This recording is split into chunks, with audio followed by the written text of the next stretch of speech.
औज़ुबिल्लाहिमिनश्शैतानिर्रजीम बिस्मिल्लाहिर्रहमानिर्रहीम। आप लोग देख रहे हैं मेरा यूट्यूब चैनल बायोलॉजिक ब्रेकडाउन। हम क्लास 9 के यूनिट नंबर 10 एवोल्यूशन को पढ़ रहे हैं, जिसका आज का हमारा टॉपिक है analysing a case study of variation and selection.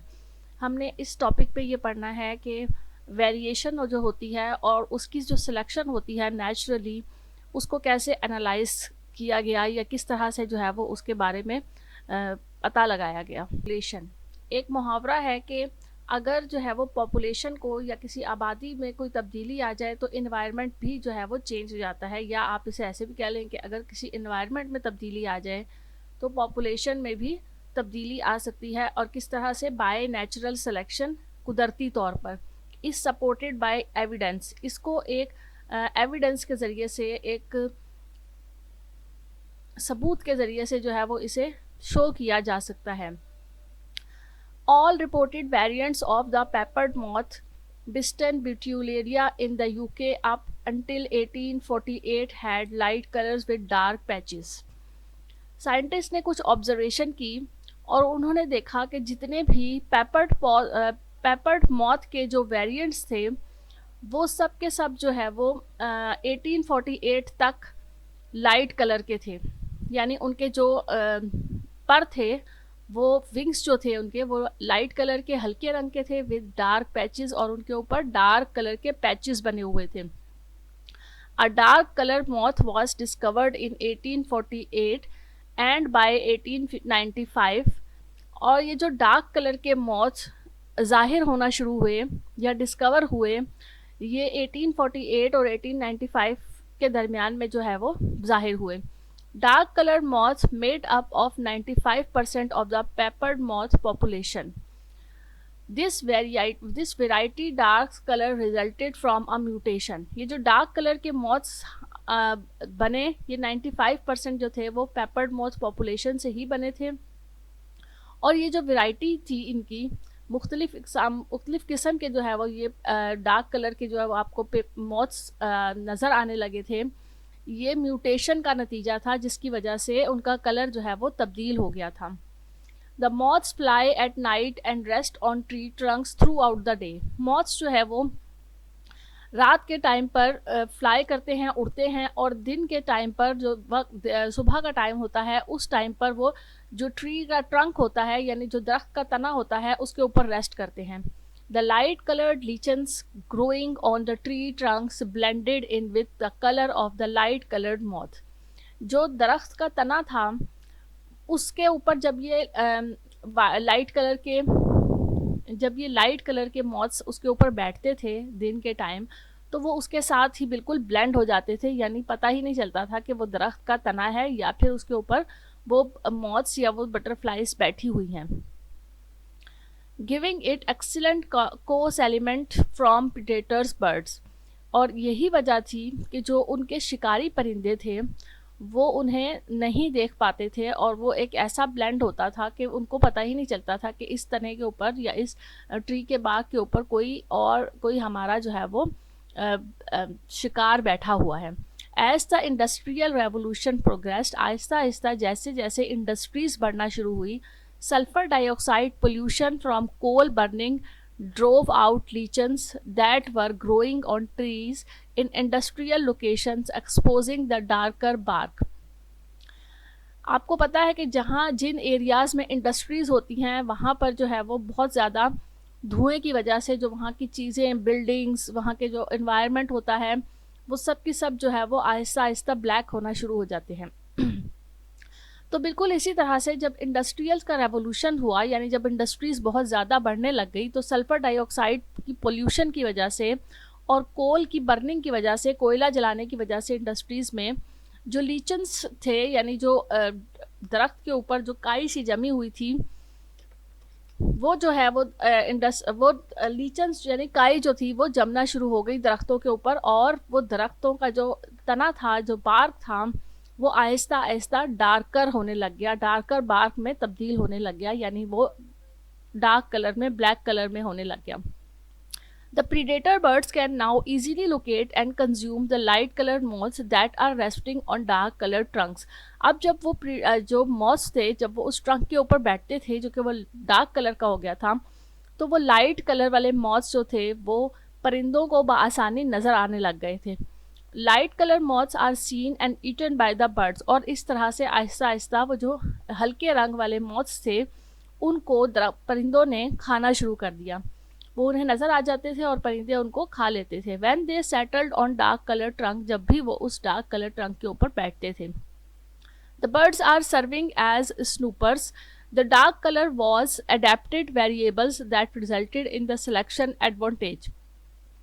अब ये जो डार्क कलर था, ये आहिस्ता आहिस्ता जो मॉथ्स का जो डार्क कलर था वो आहिस्ता आहिस्ता अडेप्ट होना शुरू हुआ. यानी जो मॉथ्स थी उन्होंने एनवायरनमेंट के लिहाज से अपने आप को भी तब्दील करना शुरू कर दिया, या फिर वो जैसे कि ट्री का ट्रंक जो है वो एनवायरनमेंट के लिहाज से चेंज हुआ था, इसी तरह से आहिस्ता आहिस्ता जो मॉथ्स थी यानी जो बटरफ्लाइज थी उनके अंदर भी अडेप्टेशंस और वेरिएशंस आना शुरू हो गई. और ये अडेप्टेशन और वेरिएशंस जो थी वो सिलेक्शन के ज़रिए से हासिल होने लगी. 90% of the peppered moth population in England during the industrial era of population was black. और इसी तरह से उस सिलेक्शन की इस एडवांटेज सिलेक्शन की वजह से, यानी जिसकी वजह से उनको फ़ायदा हो रहा था, इसलिए उन्होंने अपने आप को अडेप्ट करना शुरू किया. अपने अंदर तब्दीली उनमें पैदा होने शुरू हो गई कुदरती तौर पर. वो peppered moth Aahista Aahista England में जो इंडस्ट्रियल एरा था पोल्यूशन का, जब बहुत हर चीज़ जो है वो ब्लैक हो रही थी, तो उनके अंदर भी जो है वो पेपर्ड मॉथ के अंदर भी तब्दीली आई. Industrial melanism is the name given to the specific phenomena. After the 1950s England's industrial pollution was reduced. और 1950s में फिर इस इंग्लैंड की जो इंडस्ट्रियल पोल्यूशन थी उसके ऊपर कंट्रोल किया गया और उसे कम किया गया.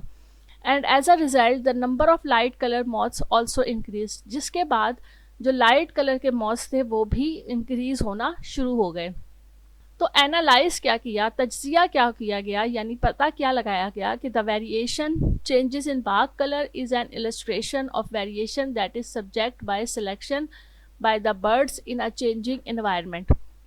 जो वेरिएशंस थी, जो तब्दीली थी, यानी जो चेंज आ रहा था बार्क कलर में, वो जो था वो वेरिएशंस लेकर आया और उसके नतीजे में बर्ड्स ने जो है वो सेलेक्ट करना शुरू किया अपने शिकार को और इन्वायरमेंट में तब्दीली आई. It demonstrate the truth of evolution. इसके साथ साथ ये जो पूरा एक ये जो सारी एक ऑब्जर्वेशन थी ये हमें ये बताती है कि एवोल्यूशन का ट्रूथ, यानी एवोल्यूशन की सच्चाई बताती है कि किस तरह से चेंजेस आती हैं वक्त गुजरने के साथ साथ. It point out that evolution and natural selection operate on the basis of genetic changes within a population. और हमें ये भी पॉइंट आउट करती है एवोल्यूशन के जो नेचुरल सिलेक्शन है उसी की बेस पर जेनेटिक चेंजेस आती हैं पॉपुलेशन के अंदर. तो ये कुछ तज्जिए किए गए इन सारी ऑब्जर्वेशन की बेस के ऊपर. नेक्स्ट हमारा टॉपिक है एविडेंस ऑफ एवोल्यूशन. एवोल्यूशन यानी जो एवोल्यूशंस की थ्योरीज पेश की गई, जो भी ऑब्जर्वेशंस बनाई गई कि ये सब कुछ जो है वो एवोल्यूशन में हो रहा है या ऐसी चेंजेस जो है वो वक्त के साथ गुजरने में आ रही हैं, उनके सबूत क्या थे, उनके एविडेंस क्या थे. The evidence for evolution is compiling and extensive, looking at every level of organizations in living systems. Biologists see the signature of past and present evolution. देखें, जब भी कोई तब्दीली या कोई चेंज आता है या कोई थ्योरी या नज़रिया पेश किया जाता है तो उसके लिए सबसे पहले जो है वो एविडेंस यानी सबूत मांगा जाता है कि आप किस बेस पर, किस सबूत के तौर पर आप ये सब कुछ, ये थ्योरीज या ये आप मफरूज़े जो है वो पेश कर रहे हैं.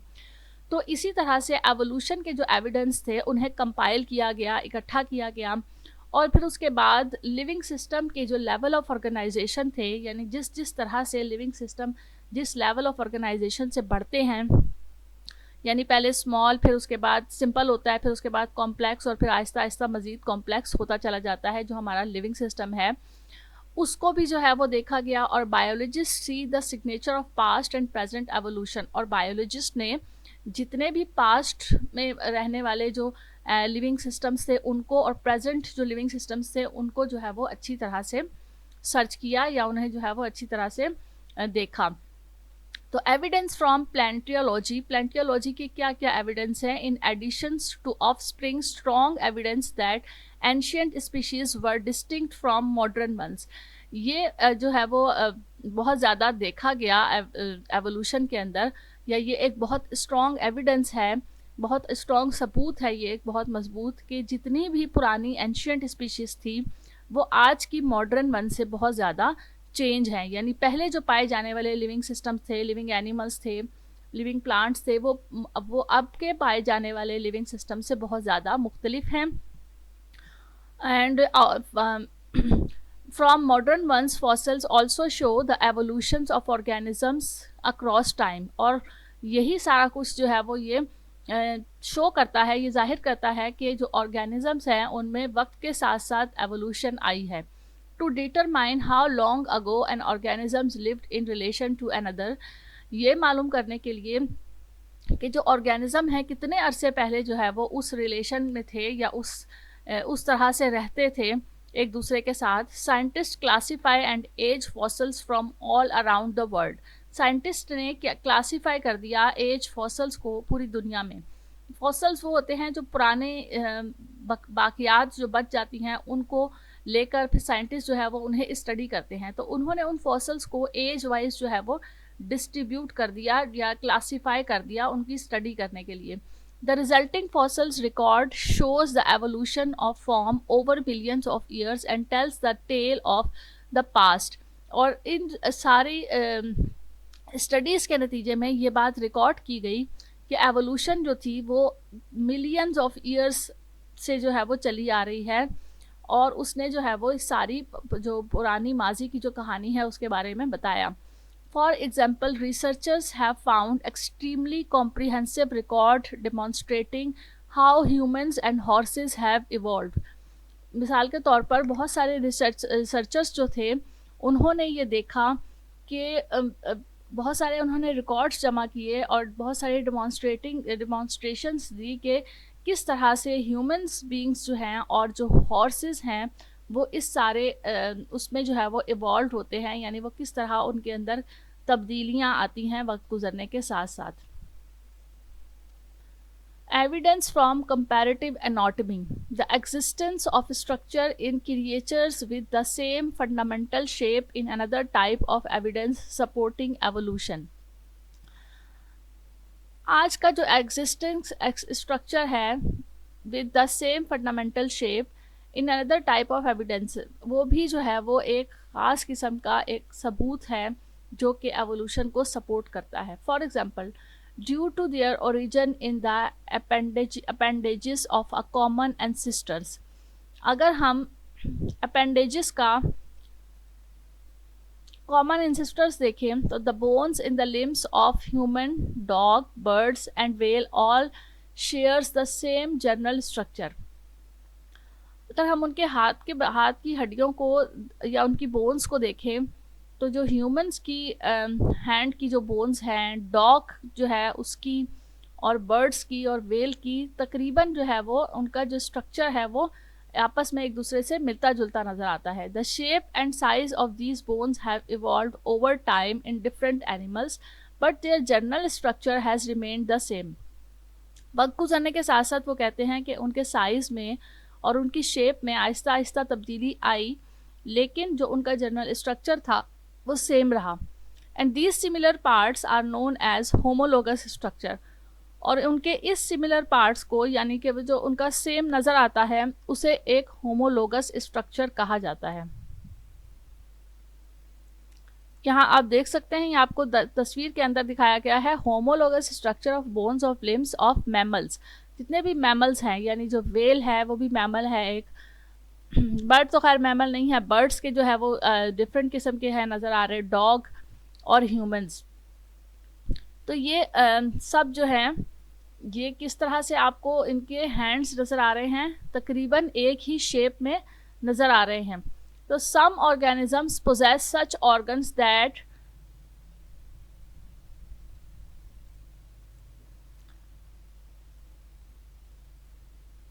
Some organisms possesses such organs that don't appear to have any functions at all now and are likely just the remain from a previous common ancestors. कुछ organisms वो कह रहे हैं कि कुछ organisms के organs ऐसे जाहिर हुए कि जिनका कोई function नहीं था, लेकिन वो अभी भी जो है वो उनके अंदर नज़र आते हैं क्योंकि वो उनके कॉमन एंसेस्टर्स में मौजूद थे. Vestigial organs are these inactive non functional structure, और उन ऑर्गन्स को जो कि वो नॉन फंक्शनल हैं या किसी भी ऑर्गेनिज्म के अंदर वो कोई काम नहीं करते हैं, उन्हें वेस्टिजियल ऑर्गन कहा जाता है.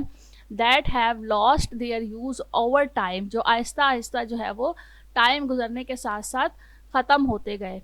Wings on flightless birds, leaves on some cacti and appendix in humans are a few example of vestigial organ. तो ये जो vestigial organs हैं इसकी बहुत सारी एग्जाम्पल हमें देखने में नज़र आती हैं, जैसे कि परिंदों के जैसे कि विंग्स हैं फ्लाइटलेस बर्ड्स में, जो कि ऐसे बर्ड्स जो कि उड़ नहीं सकते हैं लेकिन उनके विंग्स मौजूद हैं बर्ड्स की तरह से.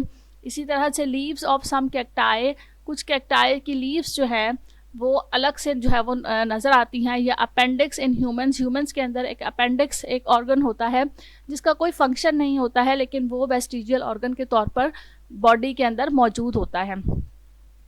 एविडेंस दिया गया वो है कि एविडेंस फ्रॉम सिलेक्टिव ब्रीडिंग, अगर सिलेक्टिव ब्रीडिंग करवाई जाती है यानी आर्टिफिशियली सिलेक्शन किया जाता है तो ये भी जो है वो डिमॉन्स्ट्रेट करता है या उसे बताता है किसको जो है वो एवोल्यूशन के बारे में. तो artificial selection is the practice of breeding domesticated and genetically enhanced plant and animals to produce offsprings with desired genetic features. हम आर्टिफिशियल सिलेक्शन क्यों करते हैं? ताकि हमें अपने डिज़ायर्ड करेक्टर्स जो है वो मिल सकें, ऐसे करेक्टर्स जो कि हम चाहते हैं कि ये किसी भी लिविंग ऑर्गेनिज्म के अंदर मौजूद हों और उससे फ़ायदा हासिल हो सके. तो ऐसे जेनेटिकली इन्हांस्ड प्लांट्स बनाए जाते हैं आर्टिफिशियल सिलेक्शन के ज़रिए से, और एनिमल्स बनाए जाते हैं ताकि उससे ऐसे ऑफस्प्रिंग्स प्रोड्यूस होते हैं जिनमें डिज़ायर्ड जेनेटिक फीचर्स मौजूद होते हैं.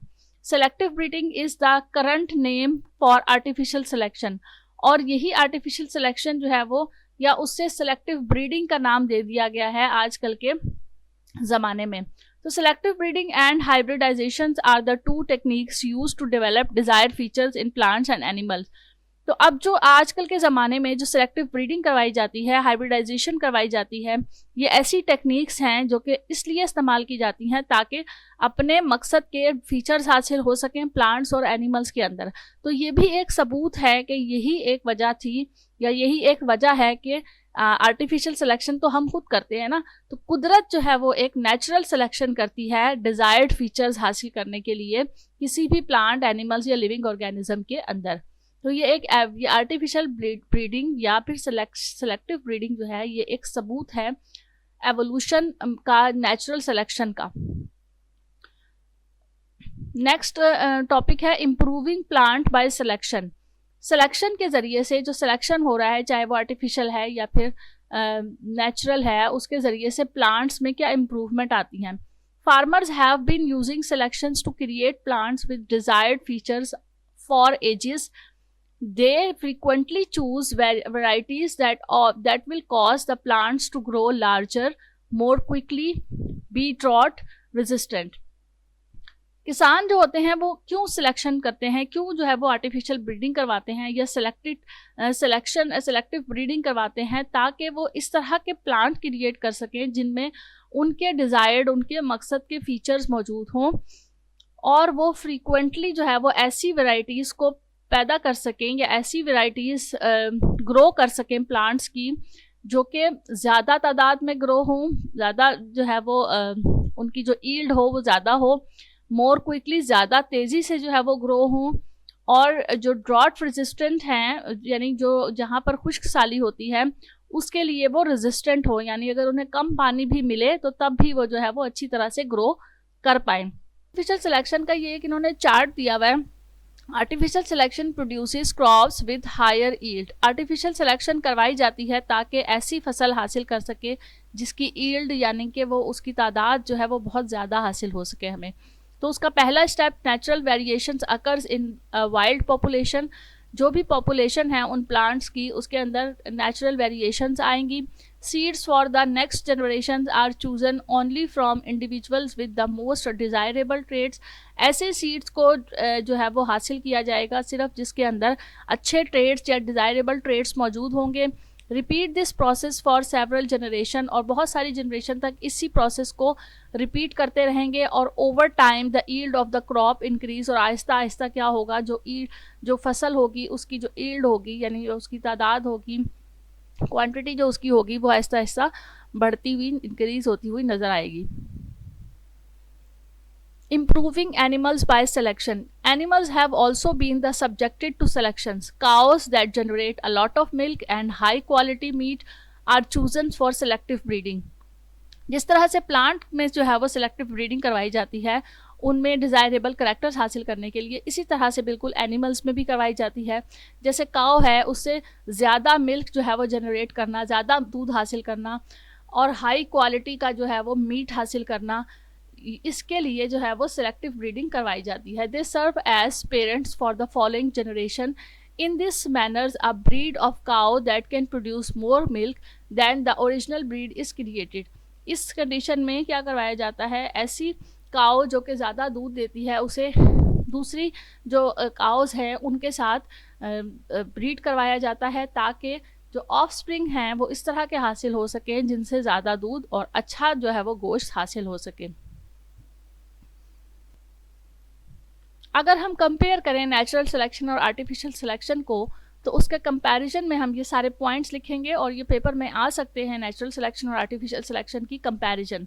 तो ये आप लोगों को लाजमी आना चाहिए। Selection occurs when natural environmental condition changes. जब कोई भी इन्वायरमेंटल कंडीशन चेंज होती है कुदरती तौर पर, तो उसमें सिलेक्शन जो है वो वाक़या होती है। It is selected by man, तो ये तो कुदरती तौर पर होता है। और आर्टिफिशियल सिलेक्शन में जो सिलेक्शन है वो मैन यानी इंसान करते हैं। Varieties are produced by mutations. जो वेराइटीज़ प्रोड्यूस होती हैं वो म्यूटेशंस के ज़रिए से होती हैं। और आर्टिफिशियल सिलेक्शन में जो वेराइटीज़ प्रोड्यूस होती हैं वो सिलेक्टिव ब्रीडिंग के ज़रिए से होती हैं। इसी तरह से it operates in natural population. ये जो नेचुरल सिलेक्शन है ये जो कुदरती पॉपुलेशन है उसके अंदर जो है वो ऑपरेट की जाती है या उसके अंदर होती है। और it operates in domesticated population. इसे ऐसी पॉपुलेशन में जो डोमेस्टिकेटेड है यानी जो हमारी घरेलू चीज़ें हैं जो घरों में इस्तेमाल होती हैं, जैसे किसान फसलें लगाते हैं या जो है वो जिन्होंने गाय भैंसें वगैरह पाली हुई होती हैं, तो वो इस तरह की डेयरी फार्म्स वगैरह होते हैं जहाँ पर उन्हें डिज़ायरेबल करैक्टर्स चाहिए होते हैं। वहाँ पर साइंटिस्ट जो है वो इस तरह के जो है वो डोमेस्टिकेटेड चीज़ों के अंदर यानी प्लांट्स में जो क्रॉप्स होती हैं उनके अंदर या जो एनिमल्स होते हैं जो घर पालतू जानवर होते हैं उनके अंदर ये आर्टिफिशियल सिलेक्शन करवाई जाती है अपने डिज़ायरेबल करैक्टर्स हासिल करने के लिए। फिर है it is a slow process and takes thousands to millions of years. चूँकि ये नेचुरल कुदरती तौर पर हो रहा होता है तो ये एक स्लो प्रोसेस है और इसमें बहुत साल जो है वो लग सकते हैं। और आर्टिफिशियल सिलेक्शन जो है वो एक फास्ट प्रोसेस है और ये इमीडिएट हो जाता है और अगली जनरेशन में जो है वो हमें उसका रिजल्ट हासिल हो जाता है। Natural selection is responsible for the great biological diversity. बहुत बड़ी डाइवर्सिटी जो बायोलॉजिकल डाइवर्सिटी जो हमें तब्दीली नज़र आती है वो एक नेचुरल सिलेक्शन की वजह से नज़र आती है। और artificial selection is responsible for new varieties different from starting generation. और आर्टिफिशियल जनरेशन में हमें बहुत बड़ी तादाद में जो डाइवर्सिटी है वो नज़र नहीं आती, बल्कि हमें अगली ही जनरेशन में जहाँ से स्टार्ट किया था हमने उसके बाद अगली जनरेशन में जो है वो हमें डाइवर्सिटी या वेराइटीज़ जो है वो हासिल हो जाती हैं। Speciations the evolutionary processes by which new biological species arise is called speciations. जो एवोल्यूशनरी प्रोसेस है उसके नतीजे में नए जो है वो बायोलॉजिकल स्पीशीज़ हमें हासिल होती हैं, इसे जो है वो स्पेसिएशंस कहा जाता है। ये स्पेसिएशन की डेफिनेशन है। Two groups that originate from the same ancestors can become very different over time. दो ग्रुप्स जो कि एक ही एंसेस्टर से यानी जो उनके आबाओ अजदाद हैं वो एक ही हैं, वो उनसे बनते हैं, लेकिन वो वक्त गुजरने के साथ साथ बहुत ज़्यादा मुख्तलिफ नज़र आने लगते हैं। If they live in different places, अगर वो मुख्तलिफ जगहों पर रहते हैं तो। When a species gets splits into two geographical region, जब हम स्पीशीज़ को दो जियोग्राफिकल रीजन्स में स्प्लिट कर देते हैं the process of speciation start, तो स्पेसिएशन प्रोसेस जो है वो स्टार्ट हो जाता है। Each adapt to its own environmental condition, और हर जो स्पीशीज होगी वो अपनी एनवायरमेंटल कंडीशंस को अडेप्ट कर लेगी, क्योंकि उसको उस एनवायरमेंट में ज़िंदा रहना होगा।